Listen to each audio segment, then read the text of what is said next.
Hello friends and welcome back to my channel.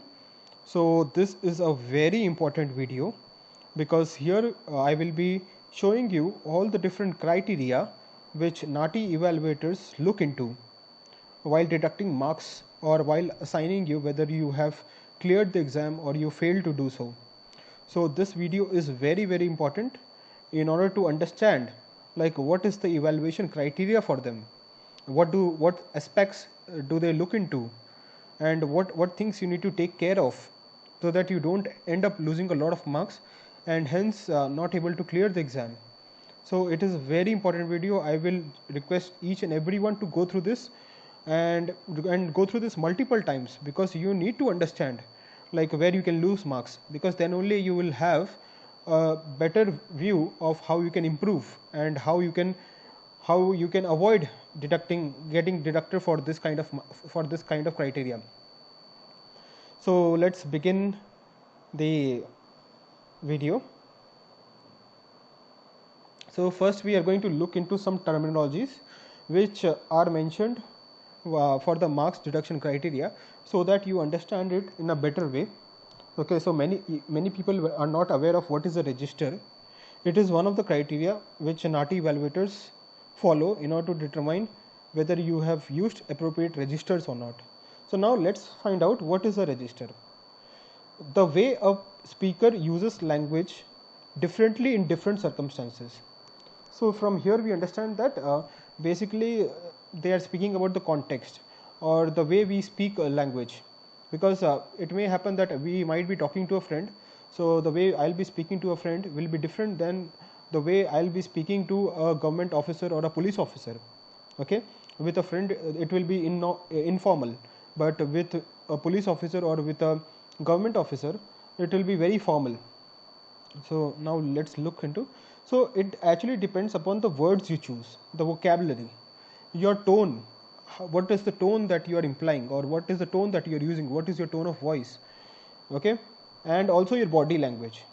Okay, but here because this is just they just record your voice and they do not record your actions, so that's why body language is not important for this exam.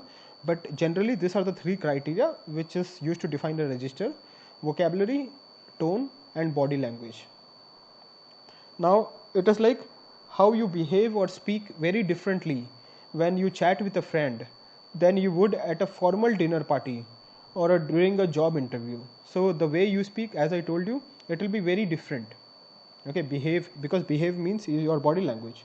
So the way you behave or speak when you are talking to a friend will be very different than when you are attending a formal dinner party or during a job interview. It will be very different. So you have to be aware of the context used, because some words may mean differently in different contexts. Just to give you an example, if we are talking about weather forecast, that depression means totally different than when we talk about in medical sense. In medical sense, depression means that you are depressed, you need help, you need a psychiatrist help. But here depression means in terms of weather. So you can see, I just give you an example how the context is very important in registers, because the context will define what will be its true meaning. Okay, so you need to be very carefully about the words or the vocabulary that you use and your tone of voice. So if you are getting a dialogue which is informal, then your tone should also be very informal. But if you are getting a dialogue which is very formal, then your tone also should reflect that. So this is one of the main criterias, okay, which they see, like whether you understand the way you speak or not, or are you speaking this in a similar fashion all throughout. Okay, so your tone is very important and the vocabulary you use. So there is another very important word, idiomatic. Okay, many people are not aware of it, so I would just like to mention. Okay, this is how native speakers would say it, how it is a way of saying things, and it is very, I mean, it is not written anywhere, but this is the general convention that is followed when native speakers speak the language. So like supposedly when I am speaking Hindi, if I am a native speaker, the way I speak it will be almost correct. Okay, it can be assumed like that. And when it's English, the Australians or the British or the Americans, the way they speak it, it will generally be correct, because that is the general convention that they follow. So if I just give you an example to better understand what is idiomatic, because this is a very vague definition that I have given, that it is a way of saying things, how the native speaker would say it. Okay, so just to give an example, the teacher had no interest or respect for his students. Okay, so ideally, I mean, to a non-native speaker, this would seem correct. Yeah, I mean, there is nothing wrong with it. But when you look closer, okay, respect for, yeah, that is a correct usage. Okay, grammatically, there is nothing wrong with this sentence. Okay, but here, one thing to note down, now I will show you the correct usage of it. The teacher had no interest in nor respect for his students, because interest and for cannot be used together, because this is not how a native speaker would say it. Okay, so that's why a native speaker would say the teacher had no interest in nor respect for his students. So now you got an example, like, okay, so you will be able to better relate to these two important keywords that I mentioned, register and idiomatic. Now let's move to sentence structure. Many people ask me, like, what should be the correct sentence structure. So here I am going to take you through some examples to give you a better understanding. Like, there are many examples that I am covering right now, so it will give you a very good view of, like, whether you are framing the sentences properly, whether you are following the correct sentence structure, or you are going wrong. So let's go into the examples. So sentence structure is basically your subject and verb. If your sentence does not contain either of these two, either the subject or the verb, then your sentence is considered to be incomplete sentence. Okay, and it's wrong. So if I just give an example, subject and verb, Steve walks. Okay, so this means that the sentence is complete. Okay, because both the subject and the verb is there.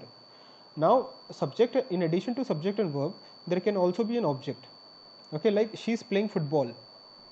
So she is the subject and playing is the verb and football is the object. So this is also considered as a complete sentence. Subject plus verb plus adjective. In addition to subject and verb, if adjective is also there, then it means it's complete. She is pretty. She is the subject, is verb, and adjective is pretty. Then subject and verb, in addition to that, if you have an adverb, then also it is considered to be completed. She walked away. She is the subject, verb is the walked, and adverb is away. Then you can also use subject plus verb plus noun. The teacher is a woman. So here the teacher is the subject, and is a verb, and noun is the woman. Okay, so you can see that how are there are basically these 5 structures that one needs to follow. If in case any verb is missing, it is incomplete. If any subject is missing, it is incomplete. This is general convention that you should follow. Okay, moreover, here we need not focus so much on sentence structure, because ideally we are getting the segment, we just need to translate it. So if we are able to deliver the translated segment with all the information that was said, okay, it is well and good. This is just to give you an example how a naughty evaluator would look into when they are evaluating someone. Okay, and if the sentence structure is not good or not complete, then they deduct marks for that, and it goes against you. Okay, and in addition to that, it can be subject, verb, it can be noun, it can noun plus adjective plus adverb, it can be any combinations, but the most important thing is subject and verb should be there.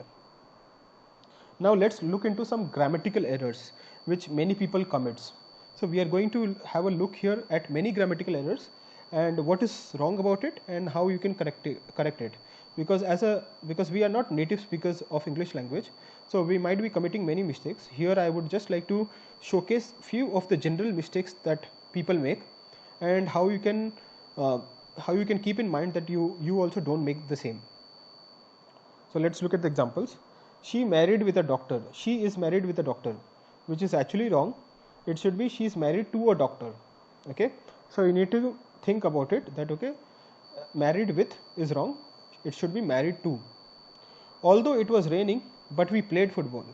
Here everything seems to be correct to a non-native speaker, but I will tell you, because of an addition of a word, so now the sentence is actually wrong, or there is a grammatical error. Although it was raining, we played football. When you use although, you shouldn't use but, because although itself is telling that okay, that a contradictory statement is going to come. You use but when when you said something and you want to contradict it, but although itself suggested in the beginning that okay, a contradictory statement will be followed. When I will arrive, I will call you. Again, this seems to be correct, but let's look at the correct grammar. When I arrive, I will call you. Okay, so you cannot say when I will arrive, I will call you. So you have to say when I arrive, I will call you. That means that okay, जब मैं पहुंचूंगा तो मैं आपको phone करूंगा. Where I can find a bank. Again, to a non-native speaker, this might seem correct, but it should be where can I find a bank. So you need to be careful. These are grammatical errors. How many pets you have? Again, this seems to be correct. I don't know what is wrong with it. So it should be how many pets do you have? So you are missing a very important key word, which is do. So that is why it is wrong. So these things are looked into. Maybe not so deeply, but yeah, I am just pointing out few of the general mistakes that which people make. So now we'll be looking at some more examples. I have been here since 2 weeks. We say this in many of our segments, but what is wrong here? I have been here for 2 weeks. Okay, it should be for, not since. Okay, there is 20 boys in the class. It should be there are 20 boys in the class, not is. It should be are. There are 20 boys in the class, because it is plural, not singular. Me and Shiva live here. Again, this seems to be correct. What is wrong about it? Now let's look into it. Shiva and I live here. Okay, this is how you should frame a sentence in order to avoid grammatical errors. It's more hot now. Again, this seems to be correct, but what is wrong? It's hotter now. You should not use more hot, because there is a better way of phrasing it, which is it's hotter now. Do you like a glass of water? We generally may say like this, but it should be would you like a glass of water? Okay, so these are some of the very basic grammatical errors that I have pointed out. Based on this, I mean, you should make a conscious effort not to make such things, not to make such mistakes, because it will go against you and you might end up losing marks, and you might even fail the exam because of such mistakes. Even though your vocabulary is strong, your notes taking is strong, your dialogue interpretation is good, you are able to translate all the information that you receive in, but then because of such mistakes like grammatical errors or sentence formation or sentence structure, or maybe idiomatic usage or non-idiomatic or unidiomatic usage, or because of all these things, you might end up losing marks. So now let's look into the criteria. Basically, NATI evaluators, they have two criteria. Under accuracy, they have 4 sub criteria, and then they have a second criteria which is called quality of language. In quality of language, they have 10 sub criteria. So let's look at accuracy and what are the 4 sub criteria. So the first criteria is major omissions. Okay, and it is denoted as A. Okay, so in your result card, if you failed or if you made mistakes, they are going to tell you that okay, this is one area where you are lacking, and because of that we have you have not cleared the exam. So A is major omissions, which means that you omitted a lot of mistake, or you missed a lot of information. You omitted a lot of information. Okay, so because of that goes against you. Okay, major distortions. Okay, that means that okay, whenever a segment was given to you, or you heard a segment, but then when you translated it, the modification in the information was too much. Okay, so that shows that okay, your listening skills or your translation skills are not up to the mark. So this goes against you. Okay, then major unjustified insertions. That means in NATI exam, ideally whatever you hear, you have to tell it, you have to translate it only with that information. You cannot add something of your own. You can frame it in a different way. Okay, sentence structure, you can frame it in a different way, but you cannot add information to it. Okay, so if you are adding a lot of information, then that also goes against you. Number D, and very very important, which many people do it. Okay, excessive requests for repetition. Whenever you ask the person playing the audio to repeat segment, ideally you are allowed one free repeat per dialogue. But if you keep on asking, okay, many people do that because they want to be accurate in their translation, which is a very bad thing to do. You said something, if it is making sense, move on. Don't try to correct yourself, or don't try to take additional repeats just that you can deliver it in a better way. So don't ask for too many repeats. One is allowed. If supposedly worst case you missed something in some other segment, take a second repeat, but not more than that. Try to restrict yourself with 2 repeats per dialogue. Don't go beyond that. So I hope accuracy part is understood. Now we'll move to quality of language. So as I was telling you, there are 10 sub-criteria. The first sub-criteria is inappropriate choice of register in English. Okay, and we have already learned about register. Register is basically your vocabulary, your tone. Okay, so maybe like the vocabulary that was used pertaining to the type of dialogue, it had a different meaning, but you only know about one meaning and you just said it, and then it resulted in delivering a completely different information. So in those cases, so that means you are not aware of your register, you are not aware of what is the context. So that goes, I mean, that is a very important criteria. People usually fall into this. They only know that okay, there are some words and this should be the meaning, but they don't know that okay, a word actually differs when used in different contexts. So you should be aware of the different context that a word has. Now, unidiomatic usage in English. So when I said idiomatic, I said that it is the general convention how a native speaker would say it. Okay, so unidiomatic usage in English means that even though your sentence is grammatically correct, but this is not how a native speaker would say it. Okay, maybe, I mean, you did not pay so much attention while saying it. So this is I mean, this is very difficult to correct yourself, but just make sure that okay, whatever you say, it sounds good. I mean, it does not sound that okay, you are struggling to say it, or it does not sound that it's not natural. So just try to be natural, fluent, and be confident whatever you say. Incorrect sentence structures in English. So as I have already told you, sentence structure, basically two key elements are subject and the verb. If any of that is missing, that means your sentence is incomplete, or it is an incorrect sentence structure. So take care of all those things. Okay, just make, and here I mean basically we will be just translating a segment, so we have all the information. We did not even put a conscious effort to make sure that okay, we are following the sentence structure rule. Basically when you are translating, if you are missing information, then what happens, your sentence structure also becomes incorrect. So just try to make sure that whatever you are speaking, it sounds complete. Okay, even if you are stuck, just try to say whatever you heard and understood to make it complete.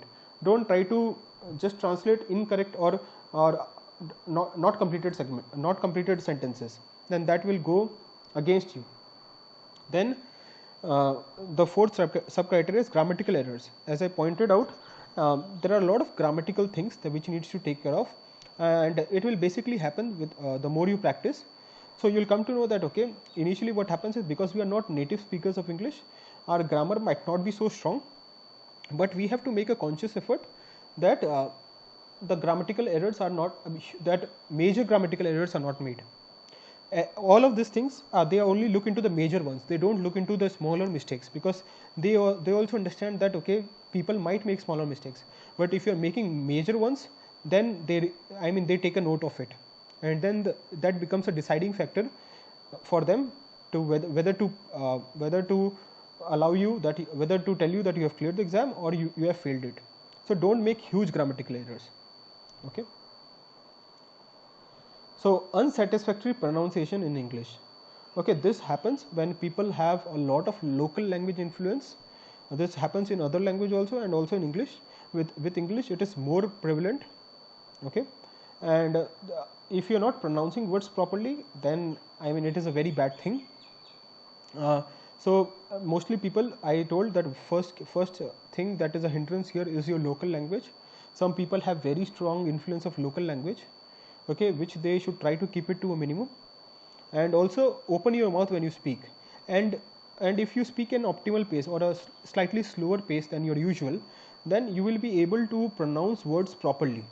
But if you try to speak fast, then the words won't come out, so you won't be able to pronounce it that well. So just try. Pace is a very important factor here. Maintain a pace, okay, and that pace should not be fast. It should be slightly on the slower side, because if you maintain a slower pace, you will get time to think, you will be able to tell things fluently, you will be making less mistakes, and the words, the pronunciation will also come out correct. Now the same 5 sub-criteria are also applicable for the other language. Okay, I'm not going to tell you that okay how it is, because I've already told you the factors, and also places where people make mistakes. So whatever 5 sub-criteria that we discussed just before this also applies to the other language. So inappropriate choice of register in other language. Okay, you need to be very careful about the context that a word is being used, and also your tone when you deliver. It should be according to the dialogue, according to the situation. Then unidiomatic usage in other language. It is basically like how a native speaker would say it. So you have to be careful. Okay, you should not try to use very informal words. Just stick to the context. Okay, and you need not be too careful. Just avoid using too many local words. Okay, so incorrect sentence structures. Again, in Hindi also we have a sentence structure. It is almost the same. Whatever you are saying, according to you, it should be correct. If you want, you can also ask someone to give you feedback so that you can come to know whether you are making mistakes or not. Grammatical errors, again, because it's a verbal exam, so grammatical errors are very difficult to catch. But if some people are making huge mistakes, then they might catch it, and then it will be a very bad factor. Then again, in Hindi, you should be very careful about the pronunciation. Okay, it should be accurate. You should not say, I mean, just because of a pace, it should not become a hindrance of you not pronouncing words properly. And just to add here, whenever your NATI exam is being evaluated, there are 2 evaluators. One who evaluates English, and they are the best ones to evaluate it, and there is another person who will be evaluating in your other language. Okay, so you can just expect them to be very efficient in their jobs. Okay, it is not like a single person is evaluating both for English and other language. There are 2 different people to do that. Okay, so I mean, just try to make a conscious effort not to make mistakes. Even if you're making it, grade yourself. You'll come to know where you are making it, and then try to correct it. Of course, I understand that you won't be able to correct all of them, but at least if you try to correct whatever you can, that will actually work in your favor.